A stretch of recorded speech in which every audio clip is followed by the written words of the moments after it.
Setelah selesai salat berjamaah di masjid, Bima seperti melihat seseorang yang tidak asing baginya. Laki-laki itu sedang duduk di teras masjid dengan tongkat yang disandarkan di sebelahnya. Laki-laki itu tampak kesulitan memakai sepatu. Pakaiannya yang rapi seperti orang kantoran, membuat Bima tahu kalau laki-laki itu baru pulang kerja. "Lihat siapa, Bim?" tanya Arman mengikuti arah pandang Bima. Tatapannya kemudian menghunus pada sosok yang membuatnya pernah murka. "Oh, ada si brengsek rupanya. Ngapain dia ke kampung kita?" Arman melangkah hendak menemui orang yang dilihat Bima. Tapi lengannya buru-buru ditarik oleh Bima. "Kita pulang saja, Pak." Pikiran buruk Bima tiba-tiba muncul. Berharap apa yang dipikirkan tidak sesuai dengan kenyataan. "Papa mau ketemu sama si brengsek itu, Bim," ucap Arman. "Buat apa Papa menemui dia? Urusan kita dengan dia sudah selesai, Pak. Jadi tidak perlu lagi menemui dia." "Papa dengar dari Mama tempo hari dia datang ke rumah untuk menemui Alia dan Albi. Papa mau peringatkan dia agar dia jangan pernah menemui Alia dan Albi lagi, Bim." "Tapi Pak," ucapan Bima rupanya tidak didengar oleh Arman. "Ayahnya Alia itu nekat menemui orang itu." "Hei kamu!" bentak Arman. "Untung saja banyak jamaah yang sudah pulang." "Pak Arman," Bima ucap laki-laki itu. "Jangan sebut namaku, anak muda. Aku tidak sudi namaku dipanggil olehmu." "Maafkan saya, Pak." Laki-laki itu menunduk sambil menopang tubuhnya dengan tongkat yang dia bawa. "Saya menemuimu bukan untuk mendengar maafmu, Vano. Aku hanya ingin memperingatkan kamu jangan pernah berani menemui Alia dan Albi lagi. Dia bukan siapa-siapamu. Tapi saya ingin melihat anak saya Pak," ucap laki-laki yang bernama Devano. "Anak kamu bilang, Albi bukan anakmu, Van. Jadi jangan anggap dia anakmu. Sejak kamu menghilang di hari pernikahan waktu itu, sejak itu pula sudah hubungan di antara kamu dan Alia. Ingat Vano, jangan pernah berani ke rumahku lagi. Kamu ke kampung ini mau menemui mereka kan?"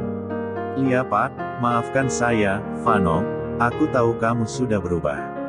Dan aku hargai itu. Tapi bukan berarti kamu bisa bebas menemui Alia dan Albi. Mereka kini adalah tanggung jawabku. Aku tidak ingin marah-marah di masjid, Van. Jadi aku mohon jangan ke sini lagi. Jangan bikin masalah batu lagi," ucap Bima dengan nada suara setenang mungkin. "Iya Bim, maaf aku sudah salah. Aku tidak ada maksud apa-apa selain hanya ingin melihat anakku." "Maaf Albi saja," ucap Vano hati-hati. "Janji ya Van. Awas saja kalau kamu ingkar janji dan berani datang ke kampung saya lagi," gertak Arman. "Sudah Pak, kita pulang saja." Bima menarik tangan Arman mengajaknya pulang. "Iya Pak, saya janji." Vano merasa berat untuk mengucap janji. Apa dia bisa menjauh dan melupakan anaknya dan Alia? Bahkan melihat diam-diam saja ketahuan. "Ayo Pak, dia sudah berjanjikan." "Dasar laki-laki brengsek. Ingat ya Vano, sampai kapanpun aku tidak akan memaafkan kamu." Camkan itu, Arman akhirnya mau pergi dari sana bersama Bima. Sepanjang jalan, Bima terus berupaya membuat Arman tetap tenang. Sampai mereka tiba di rumah. "Papa kenapa, Bim?" tanya Eva. "Tadi di masjid, kami bertemu Devano Ma. Entah sedang apa dia di kampung sini," ucap Bima sambil melirik Alia. Mendengar nama Vano disebut oleh Bima, membuat Alia menoleh dan telinganya ikut juga mendengar apa yang disampaikan oleh Bima. "Ngapain lagi si Vano itu? Bukannya kemarin dia sudah berjanji tidak akan menemui Alia dan Albi lagi? Menurutmu kenapa Vano bisa di sini, Al?" tanya Bima tiba-tiba. Mendapat pertanyaan mendadak seperti itu membuat Alia tersentak. "Mana aku tahu, Bim. Aku tidak melihatnya," jawab Alia. "Oh," jawab Bima. Mendengar jawaban Alia tidak lantas membuat Bima percaya begitu saja. Dia seperti merasakan hal yang lain. "Papa sudah maki-maki dia Ma. Awas saja kalau dia berani ke sini," ucap Arman. "Ya sudah, kalau Papa sudah kasihlah dia pelajaran. Anak seperti itu harus diberi pelajaran. Mama tidak akan lupa apa yang sudah dia perbuat pada keluarga kita Pak." "Papa, Mama kita makan dulu ya. Kasihan Bima sudah lapar," sela Alia. Dia pusing setiap kali kedua orang tuanya membicarakan masalah Devano. Seolah dia juga ikut andil di dalamnya. Dan selalu dirinya yang merasa terhakimi. Oleh sebab itu dia selalu mencoba mengalihkan pembicaraan kedua orang tuanya setiap kali membahas tentang Devano. "Oh iya Mama sampai lupa, menantu kesayangan Mama belum makan. Maaf ya Bim. Ayo Bim makan dulu.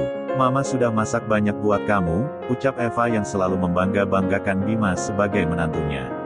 Iya Ma, makasih ya Ma. Bima langsung duduk dan menerima piring yang sudah berisi makanan dari tangan Alia.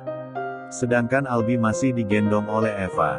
Perasaan Alia saat itu jadi tidak enak. Bima tiba-tiba bersikap dingin padanya. Entah karena apa, di tengah kegalauannya akan keputusan apa yang harus dia ambil, sikap yang berbeda justru ditunjukkan oleh Bima. Makan yang banyak, Bim, ucap Eva sambil menimang Albi. Lia Ma, jawab Bima. Eva selalu berupaya membuat Bima senyaman mungkin. Bahkan mungkin diperlakukan seperti raja di rumah Arman. Tapi perlakuan seperti ini yang membuat Bima menjadi tidak nyaman tinggal di rumah Arman. Apa Devano tadi menemuimu? Bukannya kamu tadi sore dicari Mama? Tanya Bima saat dia dan Alia berada di dalam kamar. Tidak, aku bahkan tidak tahu kalau Kak Vano ada di kampung ini seperti kata Papa tadi, menjadi sahabat Alia dari kecil, membuat Bima bisa melihat Alia sedang berbohong atau tidak. Dan kali ini dia yakin Alia jujur padanya. Sepertinya sekarang dia bekerja, ucap Bima sambil duduk tanpa menatap istrinya. Dalam keadaan seperti itu, Kak Vano bekerja. Alia terkejut dengan perubahan Vano yang luar biasa. Bahkan sampai mau bekerja. Kenapa kamu terkejut begitu? Apa kamu kagum dengan perubahan dia sekarang? Dia sekarang sudah banyak berubah. Bahkan kami bertemu di masjid usai dia melaksanakan salat maghrib. Tidak apa-apa Bim.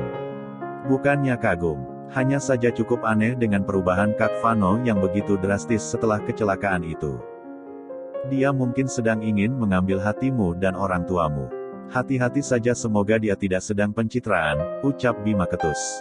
Jangan berburuk sangka sama orang. Bim, syukurlah kalau Kak Vano berubah. Aku lebih memikirkan perasaan orang tuanya. Mereka tentu lega dengan perubahan sikap Kak Vano. Kamu masih mencintai Vano ya, Al? Tanya Bima tiba-tiba. Kamu kenapa sih Bim? Tiba-tiba bicara seperti itu. Aku sudah tidak mencintai Kak Vano lagi, Alia berusaha meyakinkan Bima, suaminya.